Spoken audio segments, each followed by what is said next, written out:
The day the video went viral, everyone recognized the voice before they recognized the face. A trembling phone camera, a circle of teenagers jeering in a school parking lot, a girl hiding her face behind bitten nails, and then a voice, steady and low like a door locking from the inside, "Touch her again and you answer to me." The crowd turned.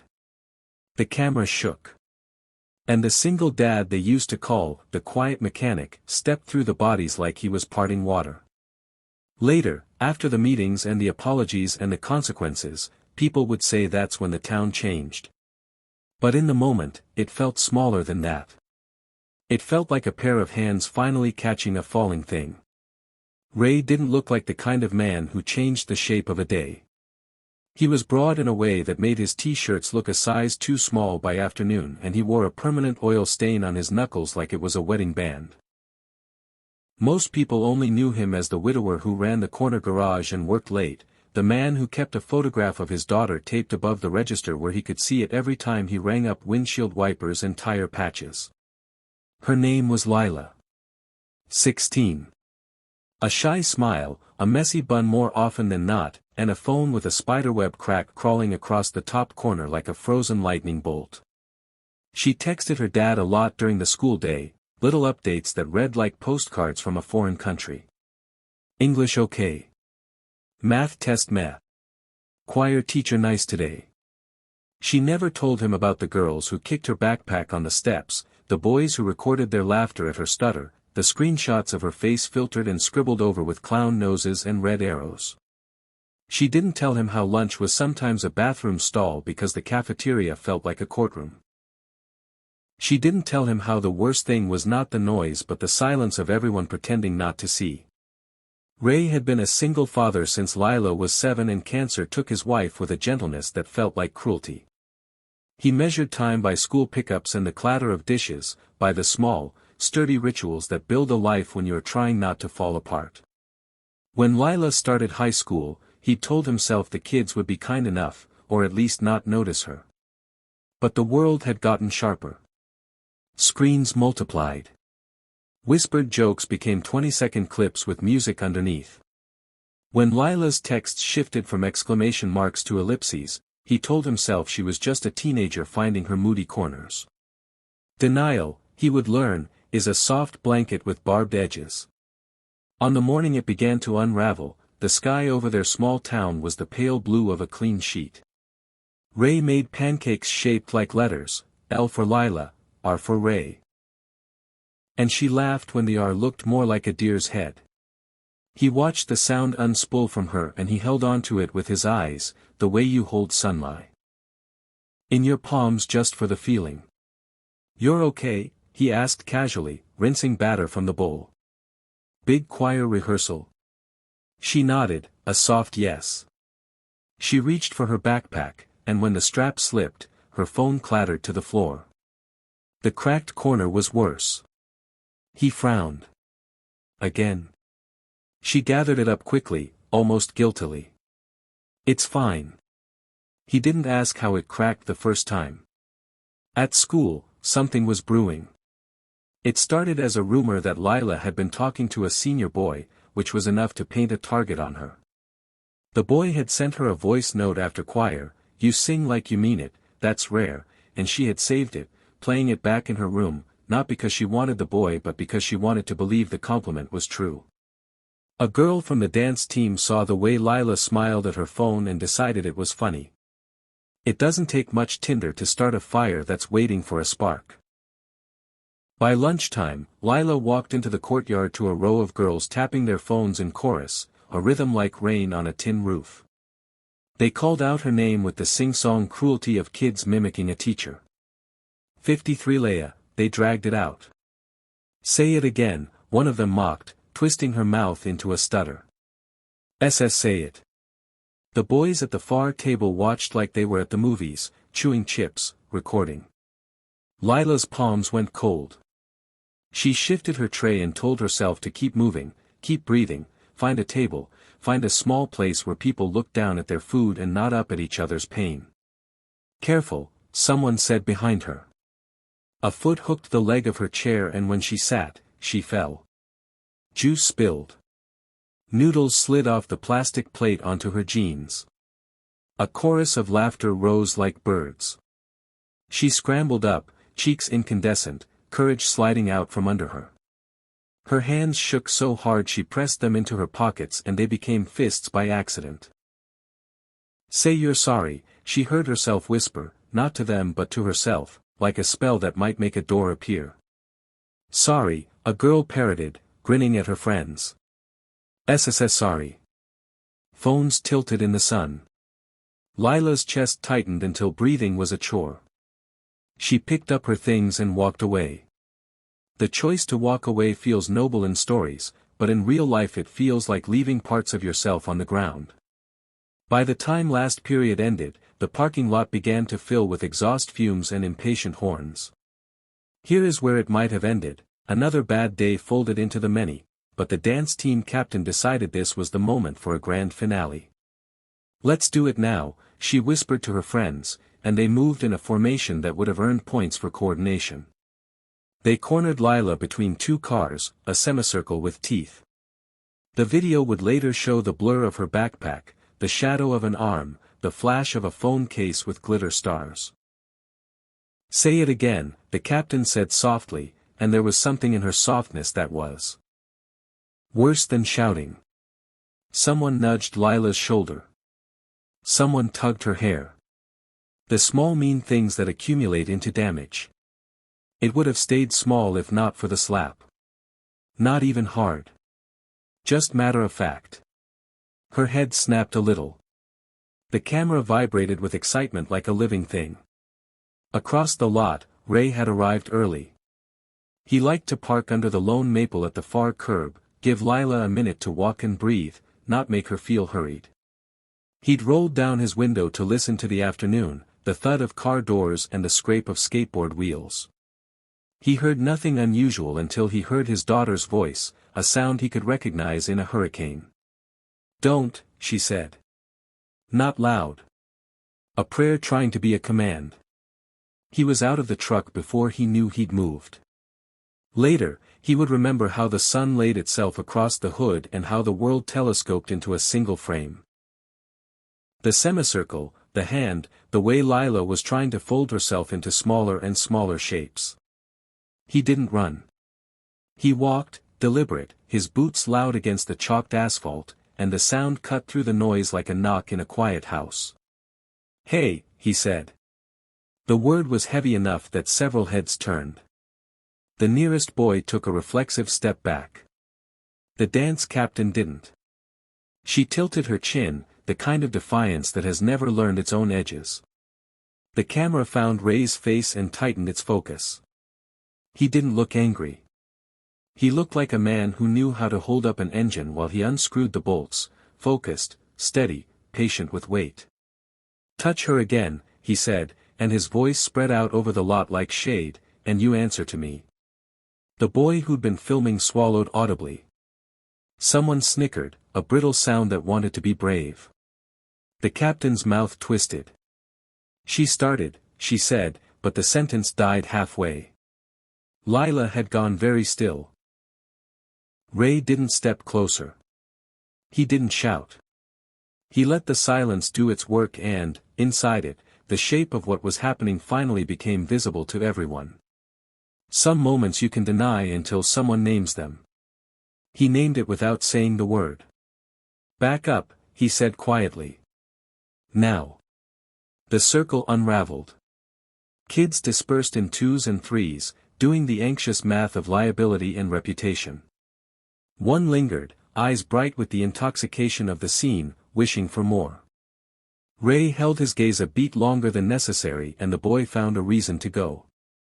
When the lot breathed again like a normal place, Ray finally turned to Lila.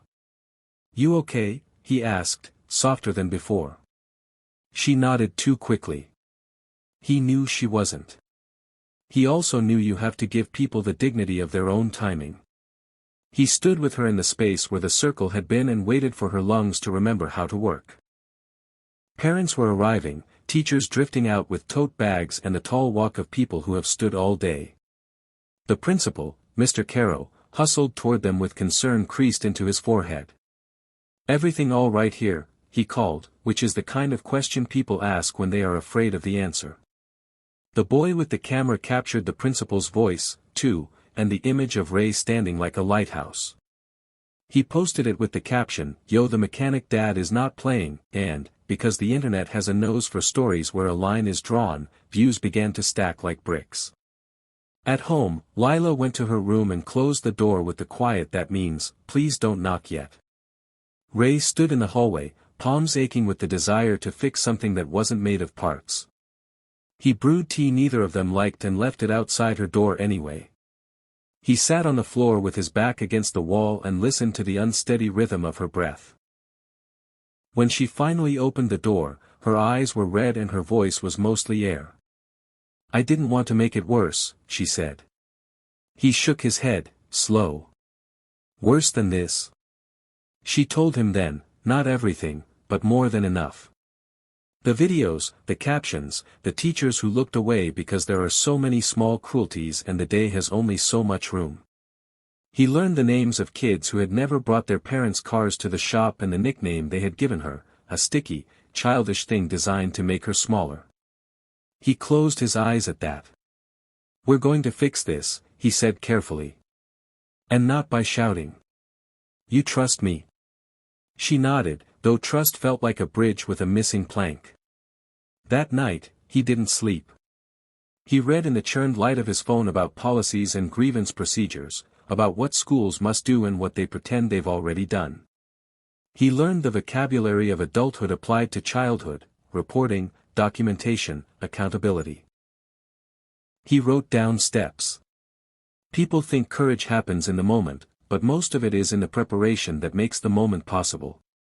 The meeting with the principal was set for 8 a.m., which meant Ray took Lila to school early and waited with her in the car until the hallways filled. "You don't have to come," she said, because she was 16 and everything in her wanted to be self-sufficient even as she was exhausted from holding herself up alone. "I do," he said, because he was her father. Mr. Caro's office smelled like coffee and the lemon cleaner they used on the trophy cases. The guidance counselor, Ms. Patel, sat in a chair with a folder balanced on her knees. "We're very concerned," she began, and Ray heard the script click into place. He had no interest in their script. He placed a small notebook on the desk and opened it. His handwriting was careful, like he was tuning something. "Here's a list of names," he said, and Lila flinched, the way people do when they've learned to survive by being blurry. "And a summary of incidents with dates. My daughter has not been safe here. That ends today. I'm not here to fight you," he added, looking at Caro until the principal had to look back. "I'm here to partner with you to fix this, and I'll hold you to your job while I do mine. That means you do the right thing even if it's messy." Ms. Patel was the first to soften. "We can institute a safety plan," she said. "No contact agreements. Consequences if they're violated. Regular check-ins." She turned to Lila. "Would you be comfortable with that?" Lila hesitated.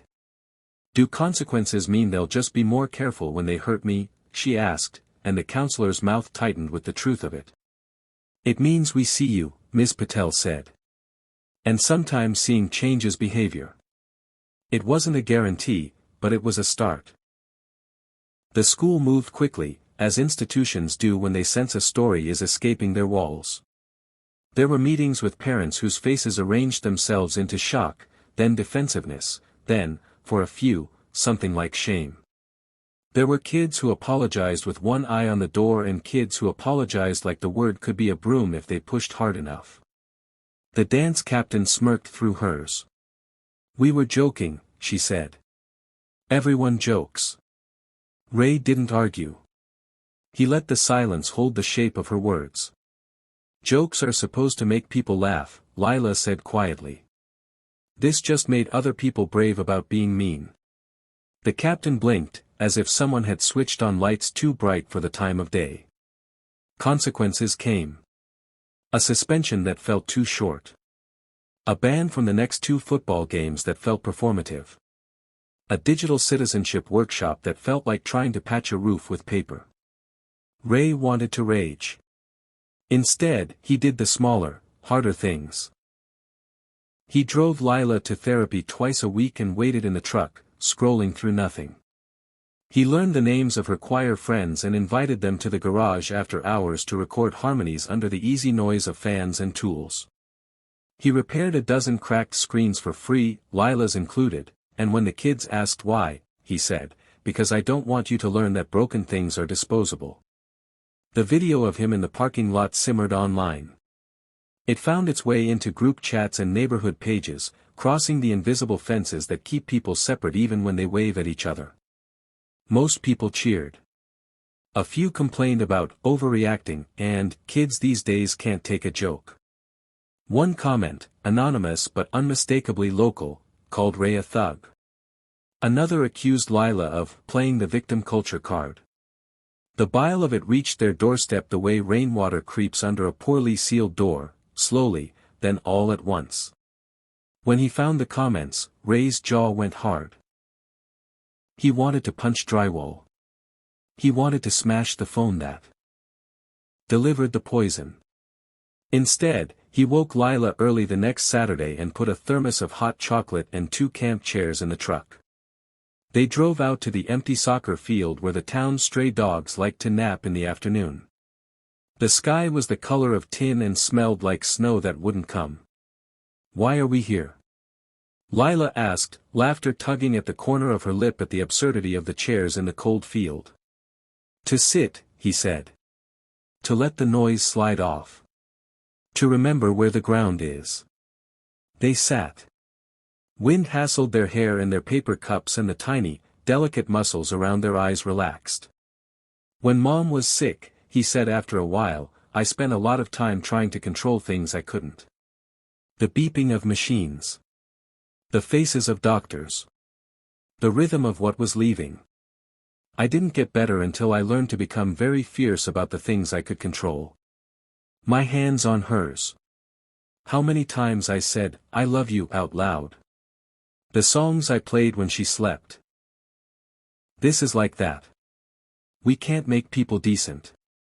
But we can make this family a place where decency is the easiest thing in the world." Lila wiped her nose on her sleeve and grinned at him. "Hot chocolate helps." He bumped his shoulder against hers. "Science-backed," he said.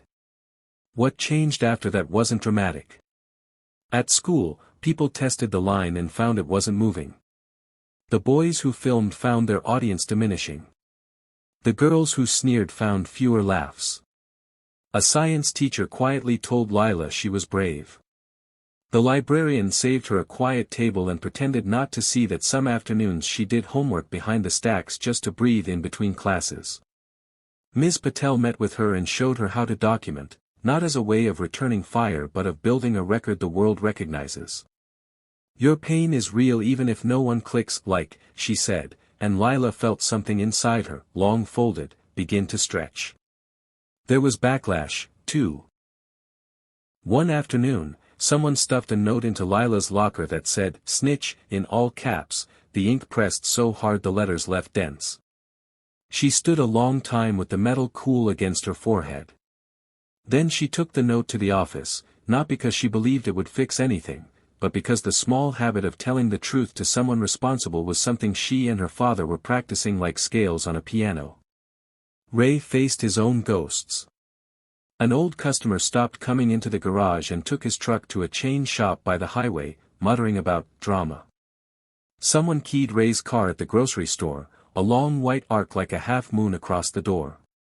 He looked at the damage a long time and then he didn't fix it. He left it there, a visible ledger of the cost of drawing a boundary. One evening, as January unspooled into a bleak parade of gray afternoons, the choir director asked Lila to try a solo for the spring concert. "Only if you want," he said, and his eyes were careful. The piece was "Bridge."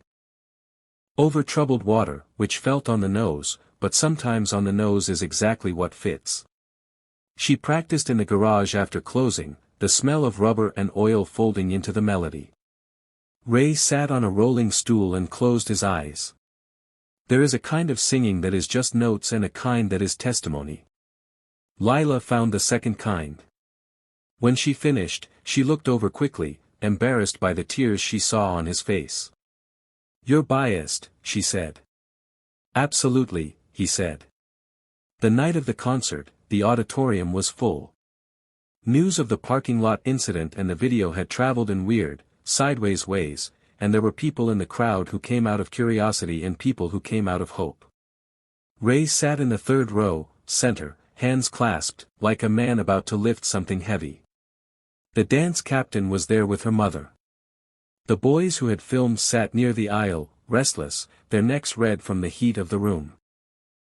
When it was Lila's turn, the stage lights poured over her in a square of warmth. She stood very still during the opening bars, the piano quiet as the breath before a promise. Then she sang. Not to the crowd. Not to the kids who had made a game of her.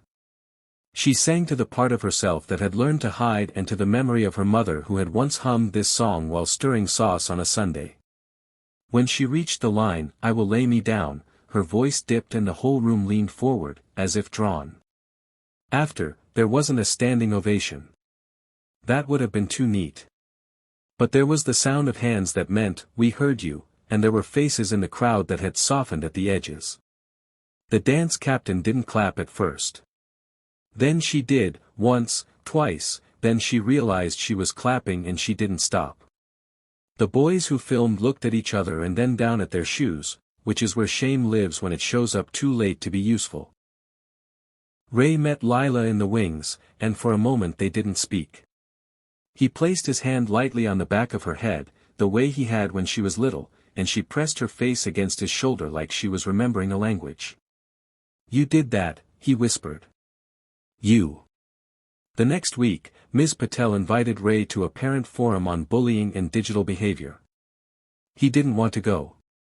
He didn't like microphones or rooms where his grief had to sit quietly in a folding chair while he tried to be articulate. He went anyway. He told the truth in simple words. "I'm not a hero," he said into the tinny sound system. "I'm a dad. I drew a line because my kid was being hurt in a place that is supposed to teach her she's safe to learn. Some of your kids hurt her. Some of your kids watched it happen. Some of your kids are her friends now. All of us are on the hook for what we allow." A woman in the second row, hair neat as a rule, asked, "But what about teaching kids resilience? Isn't that important?" Ray nodded. "Resilience is a muscle," he said. "But if you keep punching it while it grows, all you build is scar tissue. We can teach strength without asking kids to brave our neglect." Not everyone agreed. A man at the back muttered about coddling.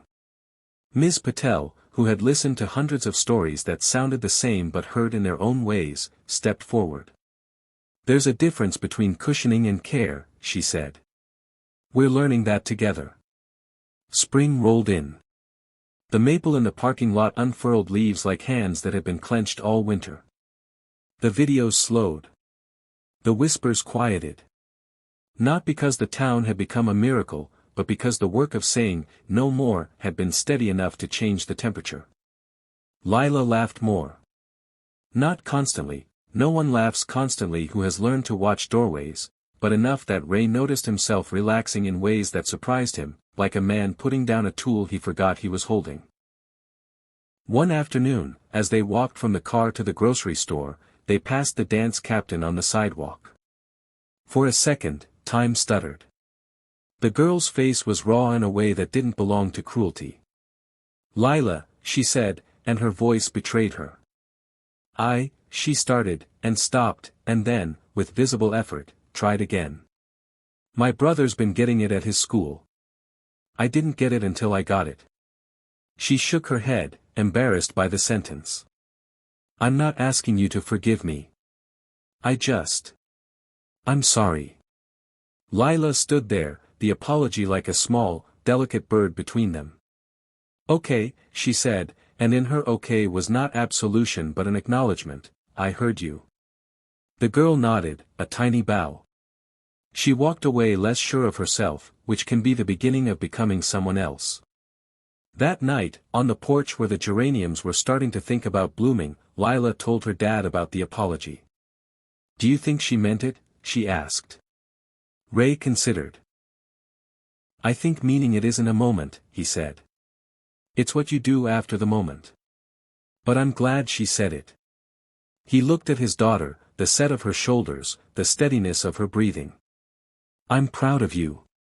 "For what?" she asked, genuinely curious, because so much of surviving had felt like simply failing to collapse. "For not letting them tell you who you are," he said. "For letting yourself be helped. For singing even when your voice shook." The story didn't end with a parade. It ended the way most real victories end, with the ordinary still intact. Homework. Oil changes. Dishes drying in a rack. A scar on a car door that caught the light at certain angles. But also, a circle that did not hold, a line that did, and a town that could not say, after that, that it didn't know. Years later, people would still share the video sometimes, and new viewers would ask what happened next. The answer would always be too complicated for a caption.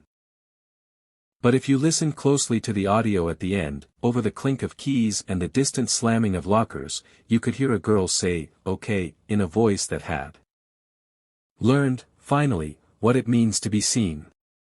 And you could hear a man say, not loudly but with the kind of calm that rewrites rooms, "I've got you." That is not the climax of a movie. It is the foundation of a life. And if there's a message that lingers after the credits, the one that keeps viewers leaning forward, the one that threads the beginning to the end, it's this: it doesn't take a hero to stop a harm. It takes a person willing to draw a line and keep holding it, steady as a hand under a trembling shoulder, until the trembling stops.